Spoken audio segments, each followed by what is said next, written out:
Peoples party का यौम तासीस पेशावर में पंडाल सजा लिया। बिलावल भुट्टो जरदारी जलसा गाह में मौजूद, कुछ देर में कारकुनान से खिताब करेंगे। मरकजी कायदीन के खिताब जारी।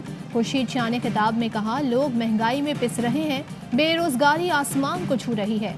आज लोग मसीहा की तलाश में हैं। हमारी सियासत रोजगार और किसानों को ताकत देने की है। कमर जबान कायरा का कहना था, आज मुल्क का नौजवान बेरोजगार है। नाअहल, निकम्मे और निखट्टुओं के टोले ने पाकिस्तान को इस हालत पे पहुंचा दिया।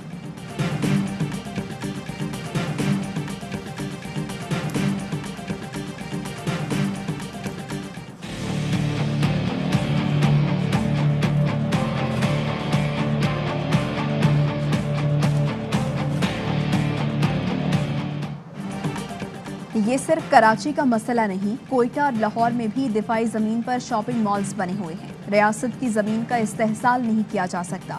सिनेमा, शादी हॉल और घर बनाना अगर दिफाई सरगर्मी है तो फिर दिफा क्या होगा, समझ नहीं आ रही। वजारत दिफा कैसे इन सरगर्मियों को बरकरार रखेगी।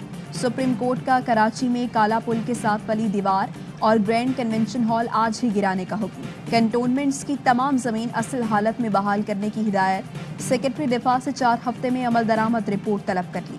रिमार्क्स दिए, जहां छोटी सी जगह देखी वहां इश्तिहार लगा देते हैं। फैसल बेस पर स्कूल और शादी हॉल बने हैं। कोई भी शादी का मेहमान बनके रनवे पर भाग रहा होगा। क्या मसरूर और करंगी एयरबेस बंद करके कमर्शियल सरगर्मी शुरू करेंगे।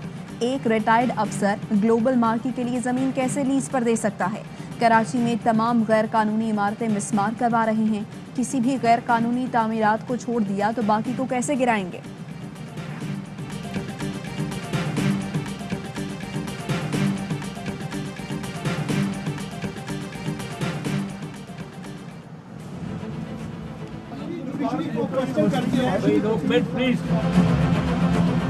मरियम नवाज साहिबा ने कहा कि मैंने मीर शकील साहब से भी बात की।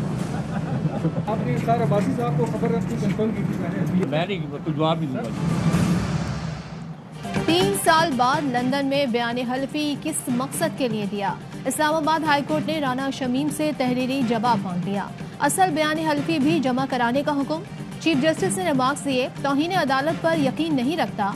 जजेस को तनकीद का सामना करना चाहिए, लेकिन ये मामला अवाम का अदालत पर एतमाद का है। सियासी बयानिए के लिए कम अज कम हाई कोर्ट को बदनाम करने से बाज रहें।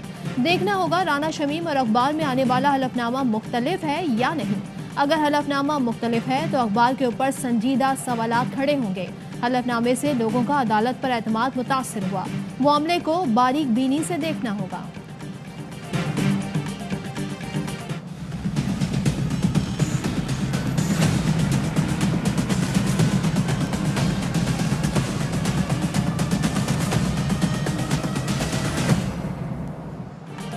बयाने हल्फी सर्बमोहर था, मालूम नहीं किस तरह लीक हुआ। मैंने सहाफ़ी को नहीं दिया। शाया होने के बाद बयाने हल्फी की तस्दीक की। राना शमीम का इस्लामाबाद हाई कोर्ट में बयान, कहा मालूम नहीं जो बयाने हल्फी रिपोर्ट हुआ वो कौन सा है। रिपोर्ट किया जाने वाला बयाने हल्फी देखना पड़ेगा। मेरा बयाने हल्फी लंदन में पोते के पास लाकर लॉकर में है, वहां से मंगवाना पड़ेगा। अटॉर्नी जनरल बोले, जिस शख्स ने बयाने हल्फी दिया उसे याद नहीं कि क्या लिखा है। अगर उन्हें नहीं मालूम तो फिर ये बयाने हल्फी किसने तैयार करवाया। आजकल वैसे ही इस तरह के हमलों का मौसम चल रहा है।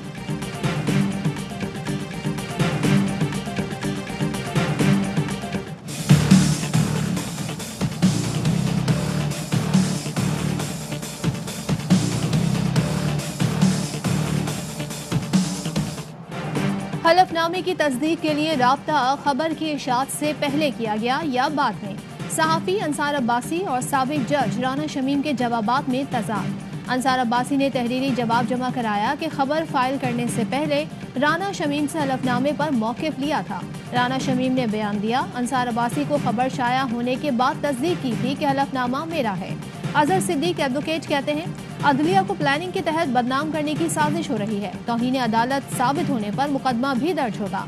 सेनेटर फैसल वाडा कहते हैं, जज राना शमीम फरमा रहे हैं याद नहीं बयान हल्फी में क्या लिखा, मगर ये याद था 3 साल पहले साकिब निसार ने उनके सामने किससे क्या बात की थी। मरियम नवाज और नवाज शरीफ फिर एक्सपोज हो गए।